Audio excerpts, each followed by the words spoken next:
all guests of Masdam, all officers and crew members of Masdam. We really appreciate your visit. Thank you so much. We hope you had a good time in Kanazawa.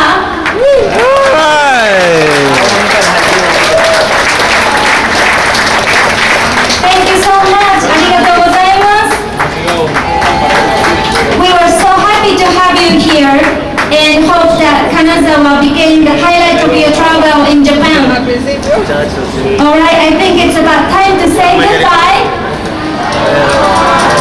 So as you leave, we would like you to enjoy their great performance one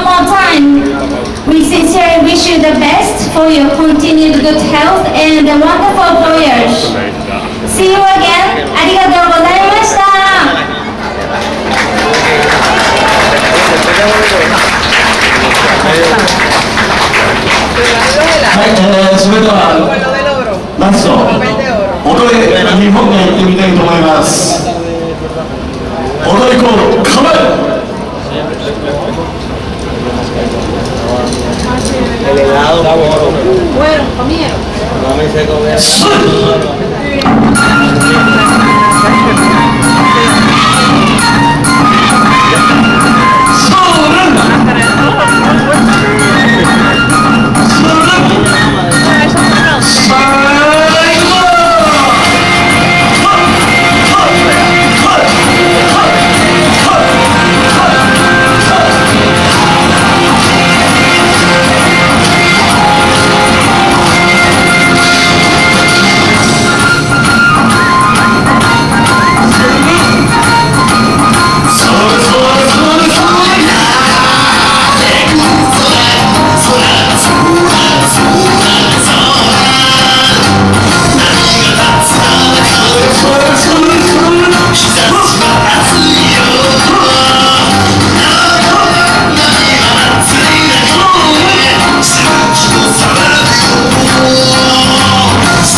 August 21st, 2019.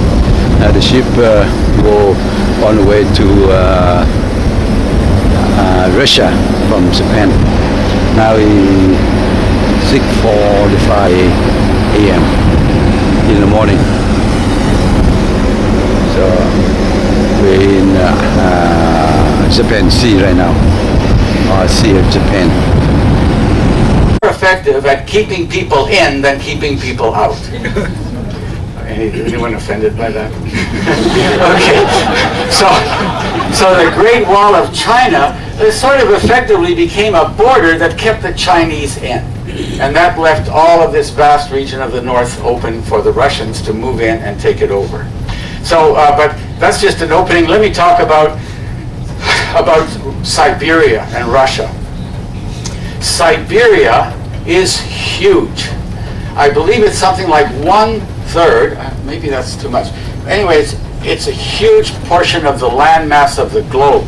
You can take all of the United States, including Alaska, and all of Western Europe, and put them together and they'll fit snugly within Siberia.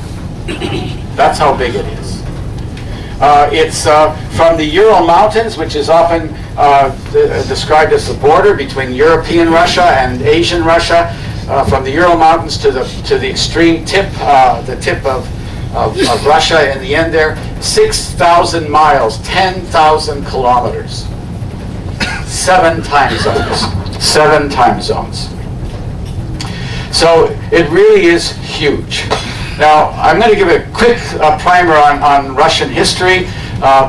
The Russian was a number of small states in the 12th century, and it was conquered by the Mongols. Now, the Mongols were not Chinese, but at the time they conquered the Russian states, they were the rulers of China. And in fact, it was what we call the Yuan dynasty of China.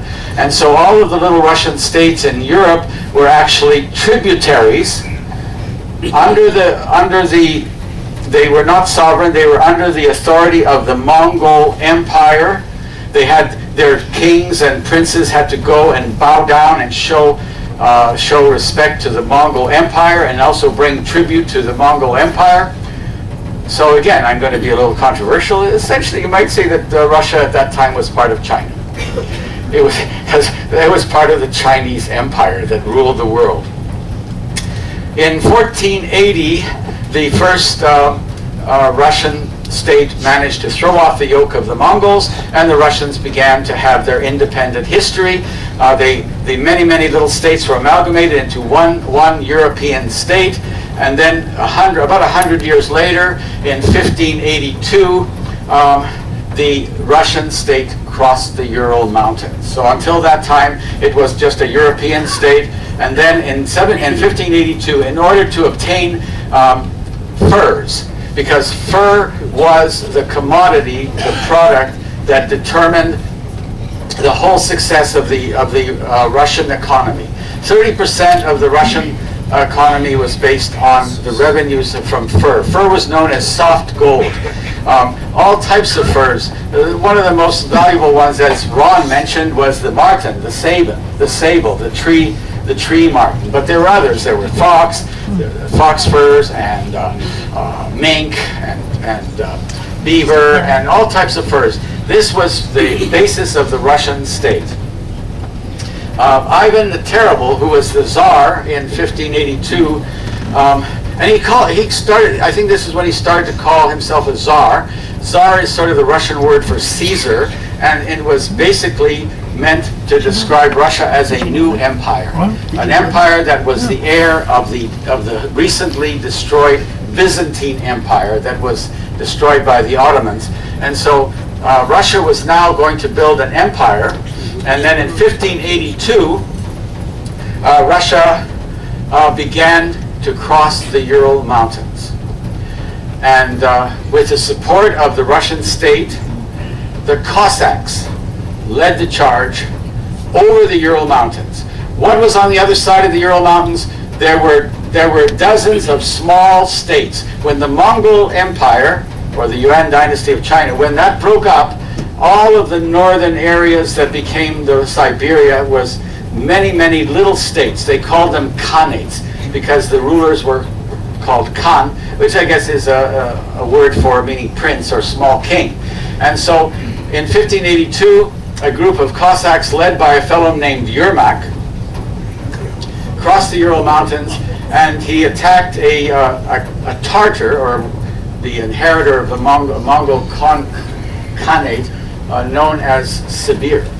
And that's where the word Siberia comes from. It was the first small state that was conquered by the Cossacks. Who were the Cossacks? The Cossacks are not an ethnic group. They were kind of a social caste, and largely made up of runaway serfs. So Russia was a feudal state, and many of the peasants were little better than slaves. They were serfs. They had to stay on the land. They had to work hard, and most of what they produced went to the owners of the feudal lords. And so it was, many of them just decided to hell with that, and they just took off for the border. So the Cossacks were large, many of them were functioned as bandits, river pirates, basically runaway serfs. Yermak himself was famous as a river pirate. And so he was almost like commissioned by the Russian state to go across the Ural Mountains and start to collect fur. Fur, which was the lifeblood of the new Russian Empire, the new Russian state. So the people who crossed over the border, they didn't behave very nicely. They had a slogan at the time as God is in heaven and the Tsar is far away. They could do anything they wanted. And so they were pretty ruthless. What they did was they moved across the mountains. They'd conquer a village or a small principality. They'd set up a fort called an ostrog, and then very often they would capture all the women and children of the neighboring area and kidnap them and bring them into the fort, and they would say to the men, you have to bring us furs as ransom. And so that's pretty much the basis for how they obtained the furs they needed for their state. The name of that system was called the Yasak. My pronunciation may not be very good. The Yasak system. It was terribly ruthless, but within 60 years, from the time they crossed the Ural Mountains, within 60 years they actually reached the Pacific Ocean. Not the extreme point, but the Pacific Ocean, with a chain of forts and ostrog all along the way, and everywhere they went, they literally cleaned up all the furs in the area. So they had to keep moving east because they kept all the fur-bearing animals in the areas they were conquering were going extinct. They had to keep moving east. It was pretty bloody and ruthless, and in fact, there are a couple stories I can tell you. In Yakutia, which is an extreme east, it's estimated that 70% of the population died as a result of this violent episode where they were forcing the men to get furs. If the men didn't pay the ransom and furs, the women and children would be executed. In Kamchatka, which is the extreme east of Siberia, the people who lived there were very resistant of the arrival of the Russians, and they fought them very hard. And in fact, the war went on with the Kamchatka natives for almost 50 years, and in the end, the Kamchatka natives basically were psychologically and physically broken. And so in order to deny the Russians their labor, in other words, collecting furs for them, they started killing themselves. They had an epidemic of suicides. The Russian state then sent instructions to Kamchatka, to the Russians that were there, stop the suicides. If they keep killing themselves, there's no one to do the work for us. That's how ruthless it was. There's the Yakutia natives. Also, just a comment on the nature of the area they were traveling in. Now, that's how they described the place. That's what it's like in northern Siberia. And it's really important to distinguish between northern Siberia along the Arctic Ocean and southern Siberia, which is where we're going. Very different. There's a Kamchatka native. So in the 17th century, in the 1600s and the 1700s, all major European countries were building empires.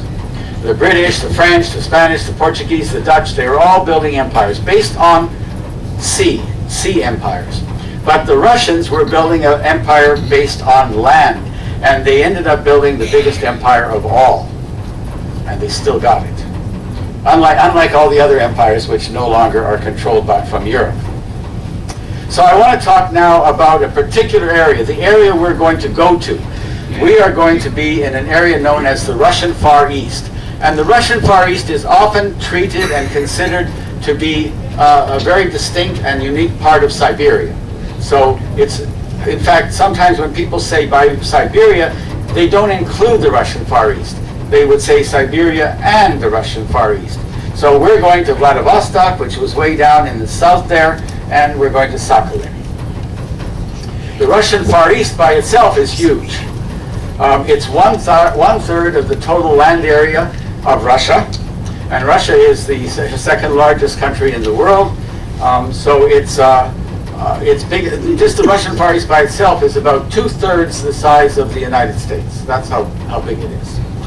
But it only has 4% of Russia's population. Its population at its peak was about 8 million people, but now I think it's estimated to be only about 6 million and falling. Could go down as low as 4 million.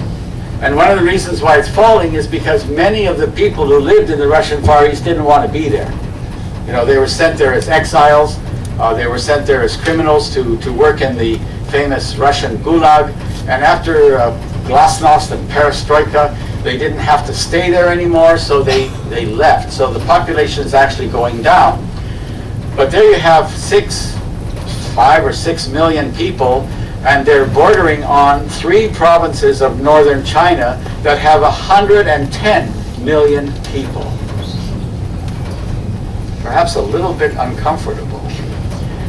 Actually, in recent years, actually also partly because of Glasnost and Perestroika, the Russian state has opened up quite a bit, including in the Russian Far East, and that includes allowing quite a number of Chinese to come in. So there are now, I think, something like 300,000 Chinese living in the Russian Far East, and the number is going up very rapidly at 60,000 per year. It won't take them very long before they become a majority. Some cases, there are a lot of cases of Russians and Chinese actually marrying and forming mixed families, like this one. Vladimir Putin has said the Russian Far East is a top priority for Russia in the 21st century because it's a huge area with vast resources. But he warned the people who live there. He said, if you don't pull up your socks and manage to grow your economy, he said, your children will speak Chinese.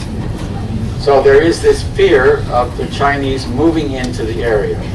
So let me talk a little bit about the history of Chinese people in what is the Russian Far East. I think it's fair to say that the Russian Far East was very much part of Greater China under the influence of China for over 1,000 years. In fact, there are historical records from the Han Dynasty, which is 2,000 years ago, talking about Chinese people who'd gone up and met with the tribes living in the north. They didn't claim to control them. But in the Tang Dynasty, which was in the 7th century, the Tang Dynasty at that time was the world's most advanced, most powerful, most sophisticated, strongest empire on earth. And the Tang Dynasty received tribute from many of the people living in what is now the Russian Far East. Tribute. I'll talk in a few minutes what that means, to receive tribute. Then moving on, several centuries later, after the Tang Dynasty collapsed, there were several other dynasties. There was the Liao and the Jin dynasties. Both of these were established by non-Chinese people who lived, what we could say, north of the Great Wall. So they actually came from the north. They came from the Russian Far East, and they conquered China, and they made China part of their country. But of course, the place they came from remained as part of China. And that was even more the case with the 2 really important dynasties in China, the Mongol dynasty, which I've already referred to, and the Manchus. The Mongols are called the Yuan, and the Manchus were called the Qing. And the last emperor, the last dynasty in China was the Qing dynasty, and it was founded by people from Manchuria, the Manchu people, non-Chinese people. But they also lived all over the north, not just in Manchuria, but they lived in the Russian Far East as well. That was their homeland. So this connection to the Russian Far East was extremely strong in Chinese history. So I mentioned tribute. Okay, so the Liao and the Jin dynasties, they actually did a lot of settlement in the north. They set up forts, they set up agricultural communities, and it was actually large parts of the area were actually administered by Chinese officials, officials that were trained in the Confucian education system in China, and it was integrated into China. These areas north in the Russian Far East 1,000 years ago. Let me just tell you something about the tributary system in China. You may not be familiar with it. In Asia, until the arrival of the Europeans, I'm talking about the Far East in this part of Asia, the way foreign relations worked, it was based on what's called the Chinese tributary system. It was based on the Confucian idea that hierarchies are natural and necessary, and equality breeds chaos. Now, the Western notion of foreign affairs is that all countries should be equal. You know, we had in the West, we had the Westphalian system of national sovereignty, and every country should respect the sovereignty of the other countries. Basically, each king was supposed to accept the sovereignty of the neighboring king and not attack them. Well, in Asia it didn't work like that. This notion of equality is not an Asian idea. Hierarchy is how things are meant to work. And so China, through most of history, was the largest, most populous, most sophisticated, most technologically advanced, and most militarily powerful country in the whole of the known world, which was the world of East Asia. And so the Chinese naturally assumed that if there's going to be a hierarchy, they're going to be on the top of the hierarchy. And so the way it worked was, the Chinese expected the people, the kings, the princes and the kings from all the countries around China to send representatives to the Chinese court, and they would bring gifts, which was the gifts. And then when they were in the court, they were expected to kowtow. So kowtow in Chinese literally means 9 knockings. And what you do is you stand, you go down, hit your head on the floor 3 times, not so hard, and then stand, hit your head 3 times, stand, hit your head 3 times. That's how you show submission. It sounds pretty humiliating, and that's what the kings and princes had to do from all the countries around China, and they all did it. Either the kings themselves or their ambassadors did it, because that was the way it worked. Now, from our perspective, that sounds totally humiliating and unacceptable, but in fact, in those days, everybody was kowtowing to someone. All the senior officials in the Chinese court were kowtowing to the emperor themselves.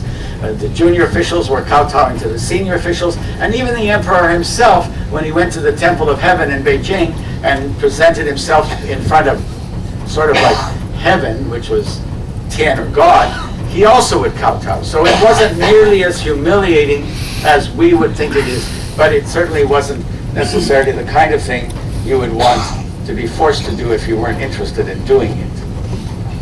The interesting thing about the Chinese tributary system is that as long as the countries provided tribute to China, that was it. There was no interference in their internal affairs. They were free to do whatever they wanted. There was no colonization or domination out of China. Just recognize China as the emperor of China as the intermediary between heaven and earth.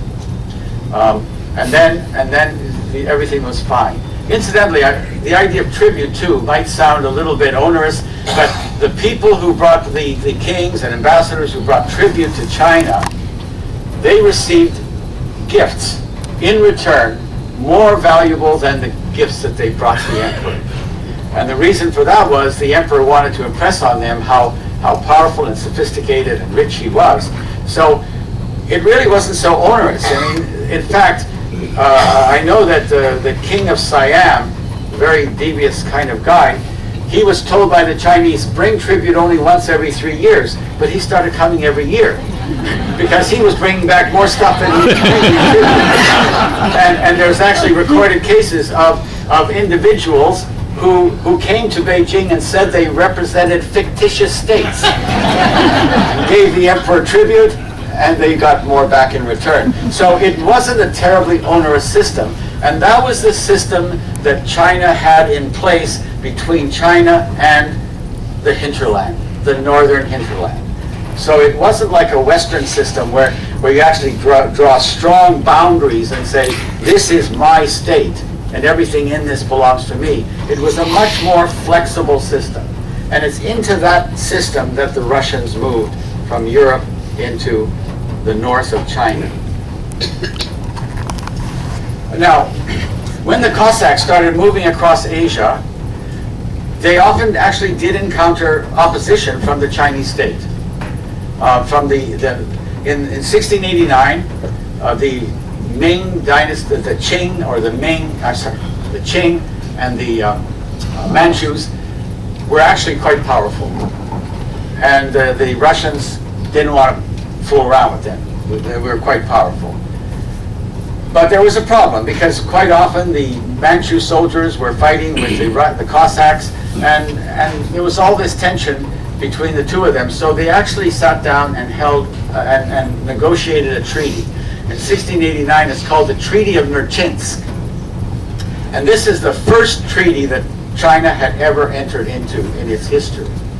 Because under the tributary system, you didn't need treaties. You basically just went through the rituals, and that was it. There was no treaty because there was no violence between the parties. So according to the 1689 Treaty of Nerchinsk, and there's the negotiating team there, first time the Chinese sat down at a negotiating table with anyone to negotiate a treaty. And the treaty, what the treaty said was that all the yellow was Chinese, and everything north of the yellow would be Russian. Basically, the Chinese said they didn't care about the stuff north of the yellow line, of the yellow area.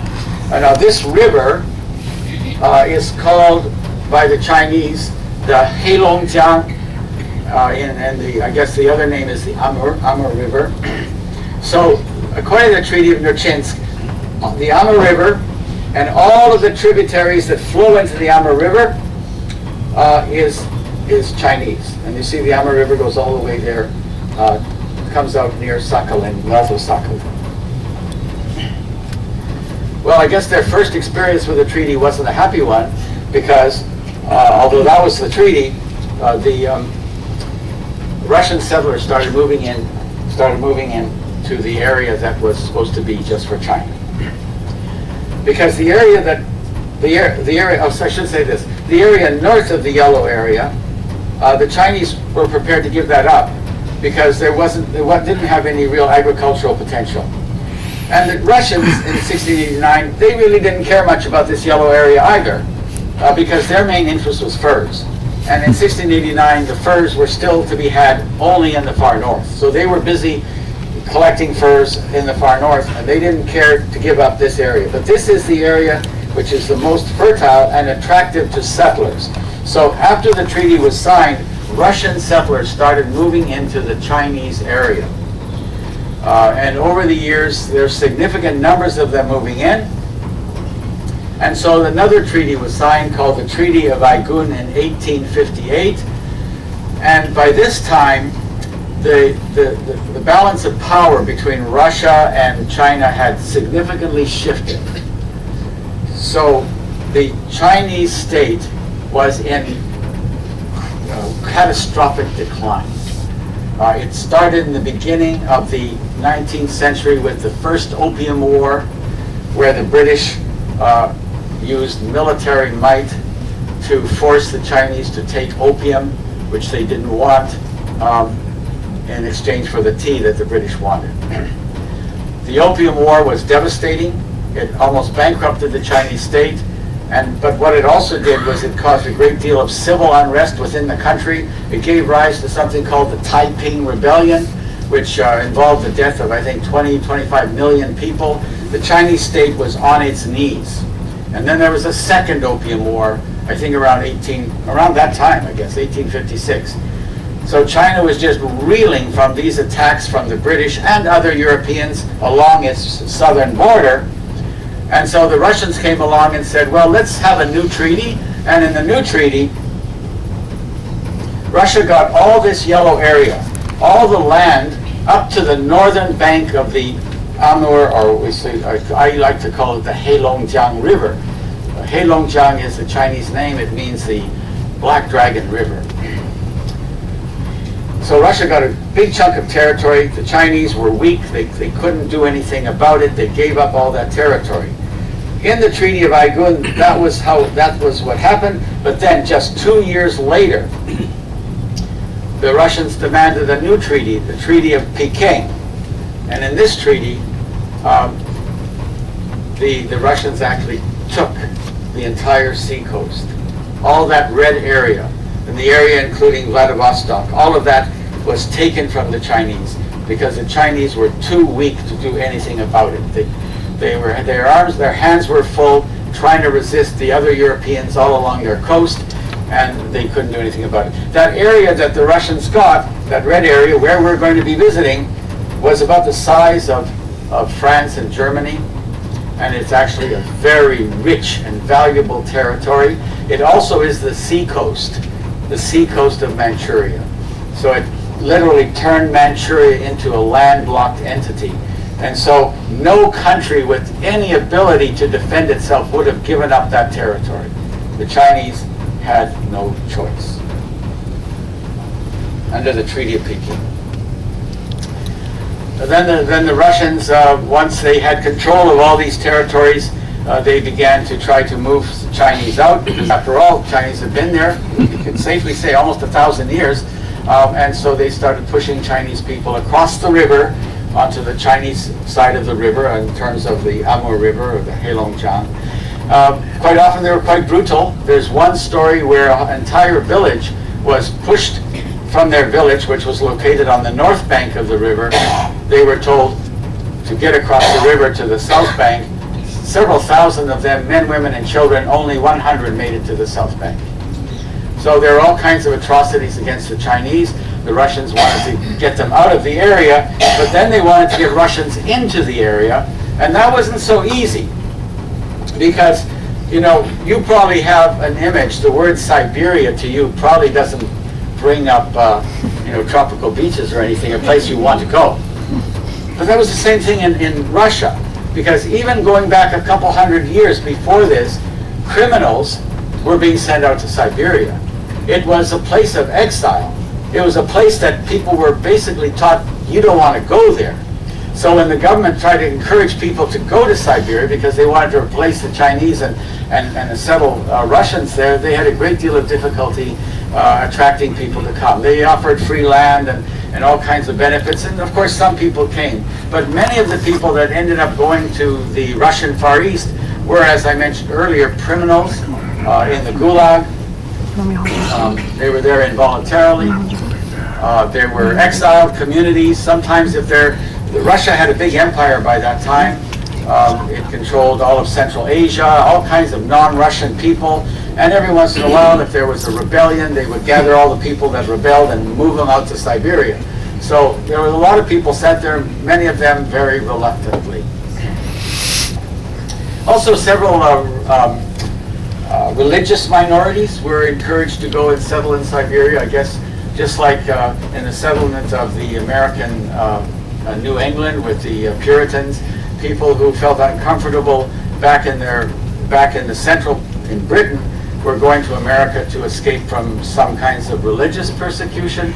So a lot of Mennonites, who are mostly German, and Doukhobors, and people from the Ukraine, many of them in Finland, many of them constituted the people that came to settle, and were somewhat forced, but they sometimes voluntarily came to settle in the Russian Far East. I just mentioned very briefly one special case. This was in 1930. The Russian government, again, looking for ways to settle the Russian Far East, decided to set up what was called the Jewish Amur Oblast. I think Oblast is something like province or state. And the idea was to create a Jewish homeland in Siberia, in the Russian Far East, that would accommodate, hopefully they're planning about 150,000 Jewish people to be brought from the European part of Russia. The capital city of the Jewish Amur Oblast was Birobidzhan. It still exists. It's too far away to visit from Vladivostok, but it's not that far actually. At the peak, there were something like 20 to 25,000 Jewish people there, but they didn't stay very long. And very, very quickly it fell down and fell and fell and fell. And there was never more than 25% of the people living in this area, I call it Birobidzhan, that were Jewish. The majority always remained non-Jewish. Many of them were Chinese or Korean or other Russians. They never managed to make it into a Jewish majority state. And today it still exists, and I think today it's less than 4% of the people living there are Jewish in Birobidzhan. Less than 4%, that's less than 2,000 people. So it's not really very much of a Jewish state. Okay, let me jump forward. I'm just focusing on the history of the Russian Far East because that's where we're going. World War I. In World War I, large numbers of foreign troops entered the Russian Far East, ostensibly to assist the Russians in their war against Germany, World War I. So in 1918, that included something like 72,000 Japanese troops and 9,000 U.S. troops. So these are the U.S. soldiers marching through the streets of Vladivostok. This was probably 1918 or 1919. Even there were even 4,000 Canadian troops. Now, ostensibly they were there to help Russia fight the Germans, but there was also a second agenda, and that was to help the white Russians, the anti-communist Russians, to fight the red Russians, the communists that had basically taken over the eastern part of Russia. So that was their second agenda. So they did stay there for a couple of years, but then when World War II ended, their justification or their excuse for being there ended, and all the foreign troops were withdrawn. However, the white Russians were still there. And so the white Russians declared independence from Russia. And they created a state called the Far Eastern Republic. And it was established in 1920, and it was even recognized as an independent state by Moscow. Because I guess the communists in Moscow felt that they didn't want to take on any more trouble, and they recognized it. It had its own flag. This was its flag. But it only lasted for 2 years. Because although it was dominated by the white Russians, the anti-communist Russians, the state was full of communist Russians as well. And so they ended up having all kinds of trouble with the Russians, the communists inside their state. And then finally the white Russians couldn't control it anymore. Many of them fled across the border into China. The Russian state, after 2 years, in 1922, the Russian state took over the Russian Far East. I'd like to just talk about a couple of incidents that happened in World War II, now World War II. Two things that involve Russia and Japan. First of all, I mentioned the other day about the four islands off the coast of Hokkaido that the Russians took at the end of the war. So all through the war, the Japan and Russia had a non-aggression pact, but only in the last days of the war, when Japan was essentially defeated, just before, at the time of the surrender, and even after the surrender of Japan, the Russians tore up their non-aggression pact and they invaded Japan. Japan was basically in a defenseless state. It sounds a little bit like what happened in the 19th century with the Treaty of Peking. But they basically decided to grab territory in Japan, and they actually moved onto the island of Hokkaido. with their troops. There's nothing the Japanese could do to stop them. The Japanese had no more guns, no more weapons, no more tanks, no more airplanes, and they just sort of was a walk-in. But they were told to get off of Hokkaido by the Allies. The Americans told them to leave Hokkaido, but they didn't leave the island. So they kept these 4 islands you can see on the picture here, and they're just off the coast of Hokkaido. I mean, you can swim to them from the Hokkaido coast. You can see them. They're right there. And the Japanese insist they should get them back, and the Russians have refused to give them back. The other story is even uglier, actually, much uglier. When the war ended, when Japan surrendered, there were 600,000 Japanese soldiers all over northern China and in Korea, because Korea was a Japanese colony, and on the island of Sakhalin, and also the islands that they took, those Japanese islands.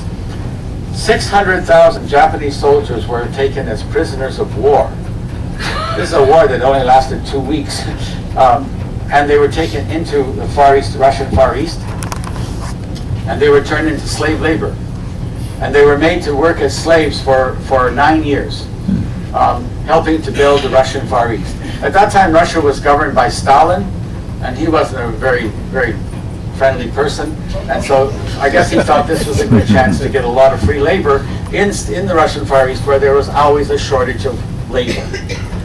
In the process of that, 62,000 of them died. So only in 1956 did many of these Japanese soldiers remain prisoners of war for 9 years after the war ended, before they could go home. These 2 stories are not that far away in the past. And of course, the islands is still very current. So you can see there's probably some tension and animosity that exists just below the surface in the Japanese public with regard to Russia.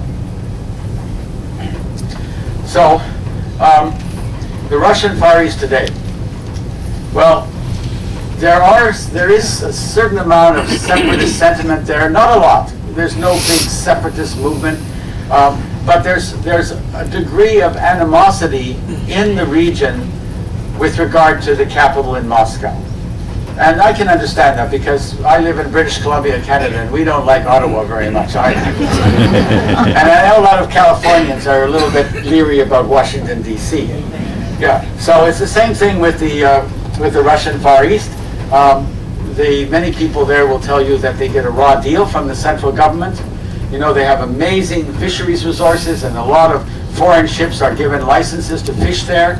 But the money that the state earns from these fishing licenses, they claim it mostly goes to the center. It doesn't go to their region. We have problems like that in North America too, so it's not hard to understand. So the feeling is that they should have, in the Far East, actually many people feel that they should have closer ties with their Asian neighbors. Because Moscow is 4,000 miles away, but Tokyo, Beijing, and Seoul are just in the neighborhood. And so I think many people in the Russian Far East think that the central government should be doing more to develop close relations with the neighboring Asian countries than that, which would be great for the Russian Far East. So China, of course, is the most important country. Oh, why is that funny? What? Oh, okay. Maybe Xi Jinping said something he didn't like. Now, China and Russia, in many ways, are probably natural antagonists. But thanks to the United States, they've become friends lately. You know, they've been pushed together. So they actually, Russian and Chinese relations have become very close. And there's another reason for that. I mean, I don't have time to do a lecture on China, but the major economic initiative that's coming out of China today is the development of what they call the New Silk Road. It's a massive infrastructure project joining China with Europe. And to do that, it has to cross Russia. So Russia has become extremely important for China for its economic development. China wants good relations with Russia. So that's why these fellows meet regularly, and I think they have a very friendly relationship. But you know, I don't know what's in Xi Jinping's head. But one of the things he's made very, very clear as his priority as leader of China is that China should get back all of the territories it lost because of European colonialism.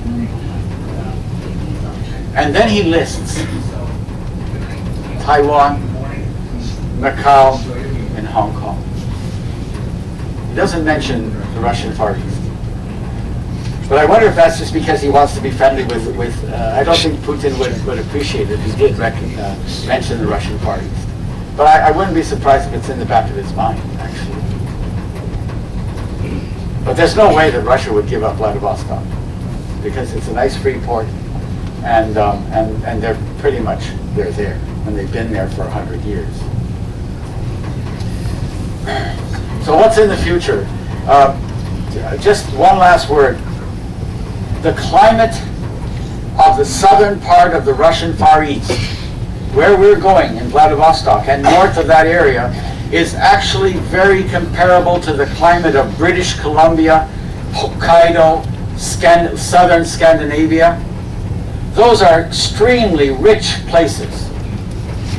The southern part of the Russian Far East has lots of fertile, rich agricultural land, and with global warming, it's going to probably have even more really good agricultural land sitting there beside China. It's got fisheries resources, forestry resources, mineral resources, and it's located close to 3 of the wealthiest markets on earth: China, Korea, and Japan. The Russian Far East should be booming. It should be like Hokkaido or British Columbia or Scandinavia, but it isn't. So why is that? I'm not sure if I know the answer, but it's probably politics, right? I think it's probably politics. But if they ever get the politics right, this area could become an extremely important economic powerhouse for even in the context of East Asia. So I'll leave you with that. I've been a bit controversial, and I hope I haven't offended anyone. But thank you all for coming. I think my next talk will be about the Ainu, the indigenous people of Sakhalin and Hokkaido. So thank you all. People rebelled. They often would gather them together and ship the whole community out to Siberia as a kind of collective punishment, just to get them away from the place where they're likely to rebel. So the exiles were coming out there, and also religious minorities who perhaps were uncomfortable about living in European Russia because of discrimination. Some of them voluntarily migrated to the Far East. It's similar to what happened in North America, where religious minorities in Britain, like the Puritans and the Quakers, where they felt they should go to North America because they could have a freer life and they could practice their religion more freely. So Mennonites and Doukhobors actually did move voluntarily out to the Russian Far East. And then, of course, there were the prisoners in the Gulag. So a lot of prisoners went out there. Just a brief aside, because it's kind of interesting, I think, and this was in the early 20th century. The Russian state, in an effort to get more from European Russia into the Russian Far East, and maybe also to get them out of European Russia, they decided to set up a homeland for the Russian Jews in the Russian Far East. And they set up what's called the Jewish Amur Oblast. And I think oblast means something like state or province. And the capital city was a town called Birobidzhan. And the idea was to move about 150,000 Jewish people from European Russia, and they have their own kind of Russian. Today is the August 22nd, 2019. The ship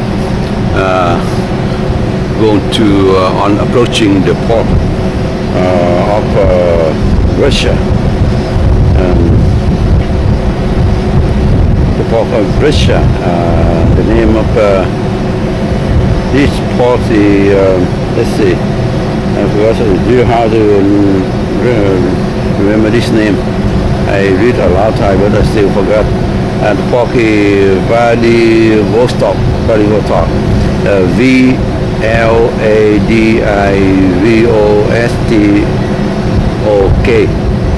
That's the name of the port, Russia.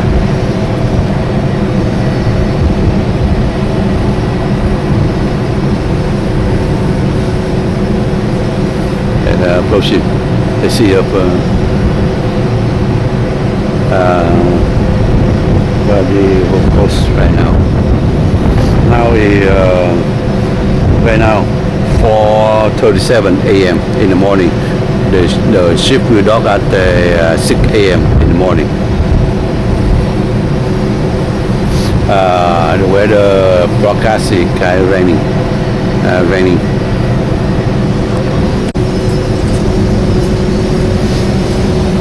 Russia by night.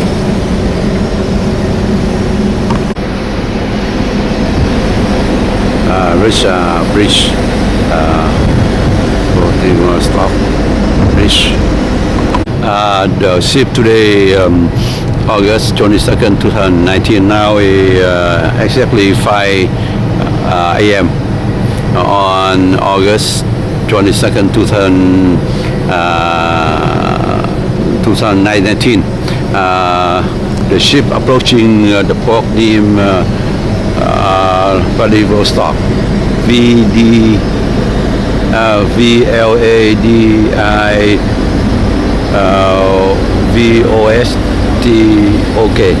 Vladivostok, Russia. We are right here. This city used to belong to China in 1836. And at the time, China lose Opium War with English, so they used this one to Russia. And 1860, Russia kicked the Chinese out of this area to say this one for Russian live only. In 2012, after that, this one developed. Become the big city, and this one is the biggest Navy station, Russia station.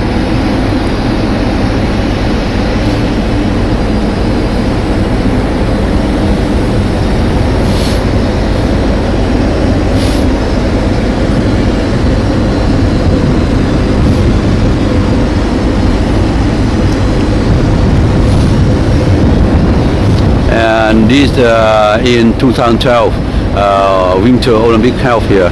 So this bridge here built because that's so connect between the inland Vladivostok to the Russia island over here.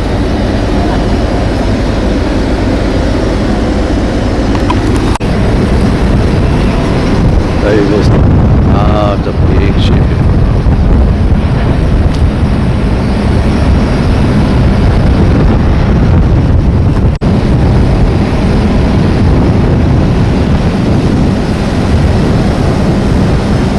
Vladivostok, Russia.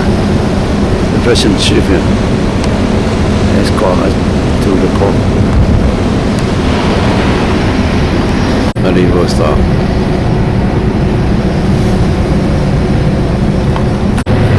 Vladivostok.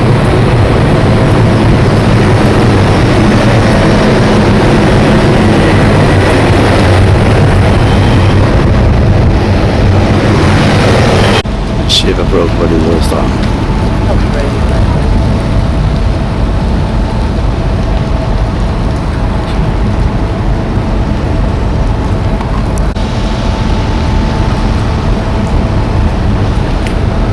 Vladivostok. Vladivostok.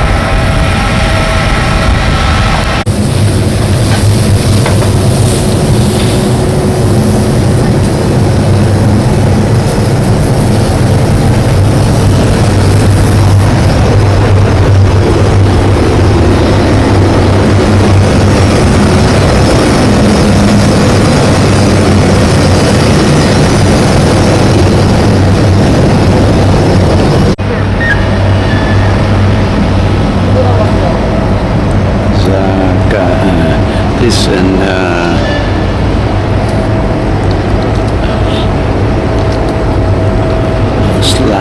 Vladivostok, Russia. Morning. Russia.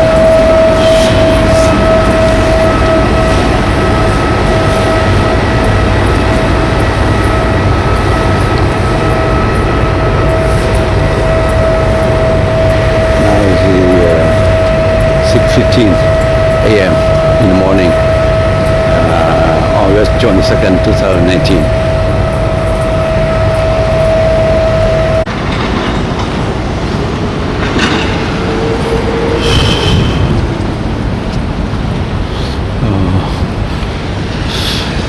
Vladivostok.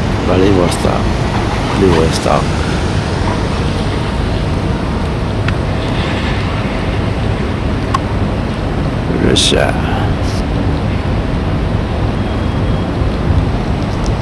Temple.